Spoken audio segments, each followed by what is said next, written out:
በዚህም ቪዲዮ ሰዎች ታሪክን የሚረዱባቸውን 3 ዋና ዋና መንገዶች እንመለከታለን።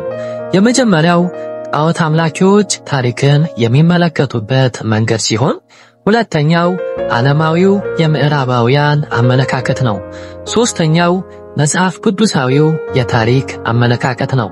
ስለዚህ በዚህ ቪዲዮ እነዚህን 3ቱን የታሪክ አመለካከቶች በሰፊው እንመለከታለን። እስከ መጨረሻው ድረስ እንድታዳምጡት ጋብዛችኋለሁ።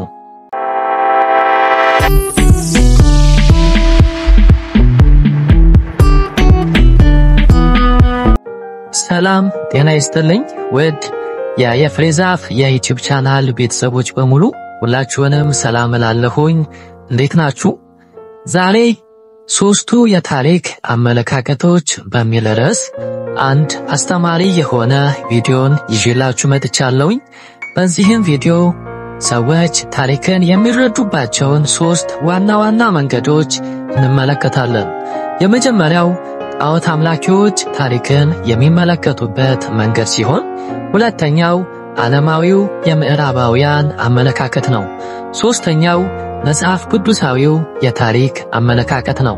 ስለዚህ በዚህ ቪዲዮ እነዚህን 3ቱን የታሪክ አመለካከቶች በሰፊው እንመለከታለን። እስከ መጨረሻው ድረስ እንድታዳምጡት ጋብዛችኋለሁ። ሰዎች ታሪክን የሚረዱባቸው 3 ዋና ዋና መንገዶች እነዚህ ናቸው። የመጀመሪያው ጣዖት አምላኪዎች ታሪክን የሚመለከቱበት መንገድ ነው። እነዚህም ሰዎች ታሪክን የሚረዱት ሰው ሊቆጣጠረው የማይችል የማያቋርጥ ክስተትና ሂደት እንደሆነ አድርገው ነው። ይህ አመለካከት በዓለም ላይ ለሚፈጸሙ ድርጊቶች ምክንያቶቹ ልንታመንባቸው የማንችል ጣዖታት ናቸው የሚል ዝንባሌ አለው። አንድ ጊዜ በረከትን በሌላ ጊዜ ደግሞ ጥፋትን ያመጣሉ።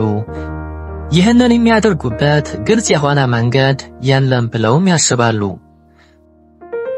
በዚህ አመለካከት ታሪክን መጻፍ ሰዎች በስኬታማነታቸው እንዲመኩ ከማድረጉ በተጨማሪ በስልጣን ላይ ላሉ ሰዎች መግዛት መብታቸው መሆኑን የሚያሳይ ይሆናል።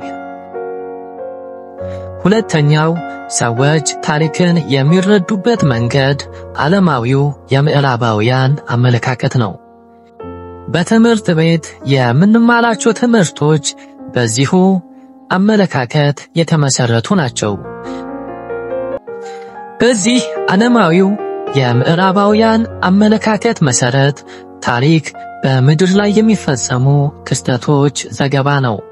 በተጨማሪም ታሪክ የሚወሰነው በእግዚአብሔር ሳይሆን በሰዎች ብቻ ነው። እንዲሁም ታሪክን የምናጠናው ከተሰሩት ስህተቶች ልምድን በመውሰድ ለራሳችን የተሻለ ሕይወትን ለመኖር ነው። ይህ አመለካከት በምድር ላይ የሚፈጸሙ ነገሮች በእግዚአብሔር ዕቅድ ለመፈጸማቸው ምንም መረጃ የለም፣ በተፈጥሮ የሚሆኑ ናቸው ብሎ በማሰቡ የአመለካከት ለእግዚአብሔር ምንም ቦታ የለውም። ሶስተኛው የታሪክ አመለካከት መጽሐፍ ቅዱሳዊው የታሪክ አመለካከት ነው። መጽሐፍ ቅዱስ ታሪክ እግዚአብሔር በሰዎች ሕይወት ውስጥ የሚሰራው ሥራ ውጤት ነው በማለት ያስተምራል። በምድር ላይ የሚፈጸሙ ነገሮች ሁሉ በእግዚአብሔር ቁጥጥር ስር ናቸው።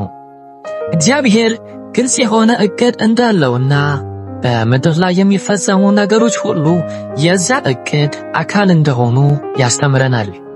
የእግዚአብሔር ዕቅድ መጀመሪያ የነበረው የፍጥረታትን ሁሉ መፍጠር ሲሆን መጨረሻውም ወደ ዘላለም መንግሥት ሰዎችን ሁሉ ማስገባት ነው። የመጽሐፍ ቅዱስ ጸሐፊዎች ታሪክን በሚጽፉበት ጊዜ ያተኮሩት በክስተቶች ላይ ብቻ ሳይሆን በእግዚአብሔር ላይ ነበረ። በመጽሐፍ ቅዱስ ውስጥ ያሉ ታሪኮች ዓላማ እግዚአብሔር የገባውን ቃል ኪዳን ለመፈጸም በታሪክ ውስጥ እንደሚሠራ ማሳየት ነው። ስለዚህ ድርቅ፣ የመሬት መንቀጥቀጥ፣ ሕዝብና መሪዎች በእግዚአብሔር ቁጥጥር ስር መሆናቸውን በግልጽ መጽሐፍ ቅዱስ ያስተምረናል። በዚህ ቪዲዮ ሶስቱን የታሪክ አመለካከቶችን የጣዖት አምላኪዎችን አመለካከት፣ ዓለማዊውን አመለካከት እንዲሁም መጽሐፍ ቅዱሳዊው የሆነውን አመለካከት አይተናል። ከዚህ የምንማረው እግዚአብሔር በእኛ ሕይወት ውስጥ እቅድ እንዳለው ተረድተን አመለካከታችንን፣ አስተሳሰባችንን እንዲሁም ሕይወታችንን በእግዚአብሔር ቃል መሰረት ማድረግ እንዳለብንና በቃሉም መሰረት መኖር እንዳለብን ነው። እናንተም ከዚህ አጭር ቪዲዮ ጥሩ የሆነ ትምህርትን እንዳገኛችሁበት ተስፋ አደርጋለሁኝ። እስከ መጨረሻው ድረስም ስላዳመጣችሁት አመሰግናለሁኝ። በያላችሁበት የዓለም ዳርቻ ሰላማችሁ ይብዛ። ተባረኩ።